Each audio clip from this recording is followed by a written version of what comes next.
Hello guys, ഞാൻ ഇന്നൊരു പുതിയ വീഡിയോയിലേക്ക് എല്ലാവർക്കും സ്വാഗതം. ഇതിപ്പോൾ മനോഹരമായ കാഴ്ചയാട്ടോ നിങ്ങൾ ഇന്ന് കാണുവാൻ. പർവ്വതങ്ങളും പിന്നെ പുഴകളും പിന്നെ തോണിയും അങ്ങനത്തതൊക്കെ നമുക്ക് കാണാമല്ലോ.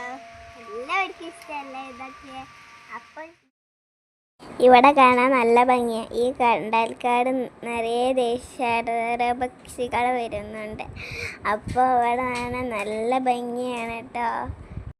ഈ സ്ഥലത്തിൻ്റെ പ്രത്യേകത എന്താണെന്ന് അറിയോ? ഇവിടെ കുറേ കണ്ടൽക്കാടുകളുണ്ട്. പിന്നെ അടുത്ത് തന്നെ ഒരു പാലയുമുണ്ട്. അതിൻ്റെ അപ്പുറത്ത് ഒരു നല്ല കാഴ്ച കാണാം, കടലൊക്കെ കാണാം. അപ്പോൾ നിങ്ങൾക്ക് ഇഷ്ടപ്പെട്ടിട്ടുണ്ടെങ്കിൽ ഒന്ന് സബ്സ്ക്രൈബ് ചെയ്യണേ. ഈ കാഴ്ചകൾ കാണാൻ കുറേ ടൂറിസ്റ്റുകൾ വരുന്നുണ്ട്.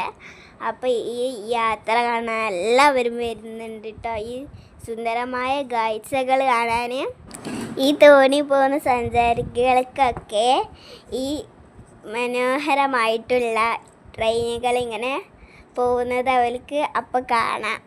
വീട്ടിൻ്റെ മുന്നിൽ നിന്ന് നല്ല മനോഹരമായ കാഴ്ചകൾ കാണാൻ എന്ത് ഭാഗ്യമാണ്. എനിക്ക് എൻ്റെ വീഡിയോ ഇഷ്ടപ്പെട്ടിട്ടുണ്ട് ഒന്ന് ലൈക്ക് ചെയ്യണേ, ഷെയറും ചെയ്യണേ. Bye bye.